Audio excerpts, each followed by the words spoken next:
Some phones demand your attention. This phone, the Essential phone, was made by a team led by the creator of Android itself, Andy Rubin. He has a brand new billion-dollar company that's trying to create a whole new operating system for the connected world and a smart home device that will run on it. But before all of that happens, this phone has to happen. It runs Android and it costs $699, but it feels like $1 million and it has an all-new wireless module system. And the camera, well, we'll get to that. But first, pay attention. I mean, just look at this thing. The striking design starts, of course, with the screen. It goes all the way to the top with a cutout that accommodates this selfie camera and a couple of little sensors. It goes very nearly to the edges of the sides without any gimmicky curves. And on the bottom, it does have a little chin, but it's not much bigger than what you'd get on, say, a Samsung Galaxy. You should know that it's LCD instead of AMOLED, which means it won't work for VR if you care about that sort of thing. But what's most impressive about the 5.7-inch screen is that it's bigger than the screen on the Pixel XL or the iPhone 7 Plus, but in a package that's way smaller than either one. Now, I know what you're thinking. Isn't this weird Cyclops eye of a selfie camera in the middle of the screen annoying? In a word, no. In more words, it basically becomes invisible once you start using it because Android never puts anything in that zone of the screen. Look, I'm just gonna say it. The Essential phone has an aesthetic that I like better than any other phone I've tried in the past year. I really like that this isn't just some derivative knockoff of an iPhone or a Galaxy phone. It's its own thing. The Essential phone feels substantial. It feels dense. It's pretty much the same weight as an iPhone 7 Plus, but in this much smaller package. I do wish it was waterproof though. There's nothing here to distract from the clean lines of the device. There's no camera bump, and the earpiece speaker is this tiny thin rail you don't even see until the LED charging light turns on. And of course, there aren't any logos on it anywhere at all. The rail on the edge is titanium, and it rides the line of being just grippy enough to instill confidence. The back is ceramic, which cuts down on antenna lines, and it's also, I have to admit, glossy as all get out, and it shows every little smudge and fingerprint. But at least it wipes down easily. Essential says that all these materials will keep this thing from shattering if you drop it or scratching in your pocket, but we didn't actually test those things. Sorry. There isn't a headphone jack, and I know that's the way things are going, but I'm still gonna be a curmudgeon about it. Here's the USB-C dongle. It's a nice dongle, but once I left this dongle and my Bluetooth headphones at the office, and so I was out of luck. Oh, and the fingerprint sensor, it's on the back, in the middle, where you can actually reach it, where it belongs, Samsung. And here we come to it.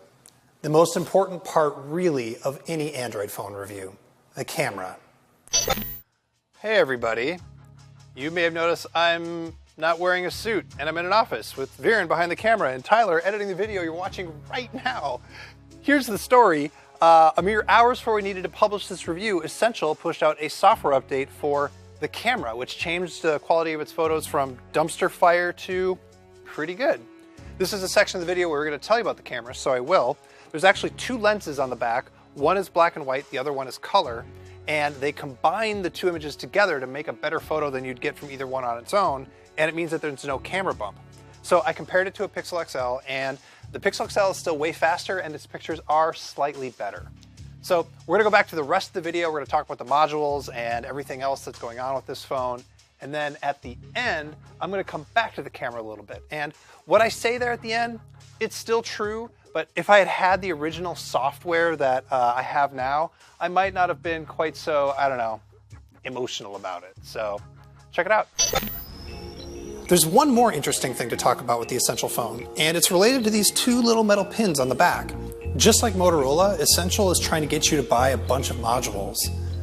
But Essential's approach is potentially more exciting than what Motorola is doing. These two little metal contacts here are just for providing power. The data is transmitted over wireless USB, and the module is attached via magnets. The first module that Essential is shipping is a 360-degree camera, which costs $199 on its own, but you can get it bundled with the phone for $50 for a limited time. It's an intriguing little widget. It doesn't need its own battery, or display, or Bluetooth radio, so it's super small. It attaches via those magnets with a really pleasing, firm snap, and when you do, it automatically fires up the phone's camera. Also, hilarious plot twist. When you attach the 360 camera to the back of the Essential phone, a tiny little fan spins up in the camera to keep the electronics cool. Now, it doesn't actually do it while you're actively recording, so it's not really a problem, but it's kind of weird, right? Once the camera app is open, you can shoot 360 stills or video in 4K and even stream live. It works, but sometimes it is a little bit buggy. For now, the best thing I can say about it is that it's a really fun toy, but we have to compare its actual quality to other 360 cameras. We just haven't had enough time to do that yet. So I haven't bothered to talk about the usual phone specs and software stuff because Essential basically did all the obvious and right things. It's running on the same modern hardware that you can get on other flagship Android phones. It has a Qualcomm 835 processor and has all the radio bands you need to work on any US carrier, plus plenty more for around the rest of the world. There's 4 gigs of RAM and 128 gigs of storage, although you cannot expand it. I've been getting better battery life than usual for big Android phones. This thing is easily lasting through a whole day for me with up to 7 hours of screen on time. As for the software, Essential basically did nothing to Android 7.1 here. There's a custom camera app and the bits to enable the modules, and of course there's a setting to send diagnostics back to the company, and that's literally it. Anyway, I popped a Sprint SIM into the bottom of this thing, and sure enough, there was zero crapware. And Sprint tells me it'll be exactly the same if you buy one of these phones directly from a Sprint store. So seriously, everybody, bravo. I guess I should say that it doesn't necessarily have the fine tuning of the Pixel, and you do miss out on some of the neat little tricks that the Galaxy can do, but whatever, I didn't miss it. There are a lot of stories you could tell about the Essential phone. You could say it's a luxury phone for people who care about something with a unique design and high-end materials. You could say it's the tip of the spear for Andy Rubin's grand plan to create the next great platform that comes after mobile.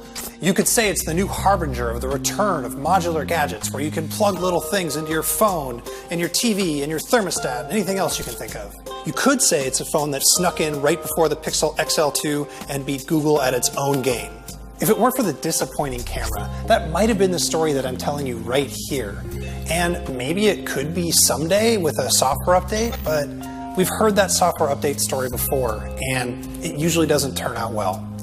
So I think the most likely story for the Essential phone is that it's a phone you really want to love, but it keeps breaking your damn heart. And yeah, it's a fine screen. It's got a cajillion pixels and really good responsive. Oh. Okay. Yeah.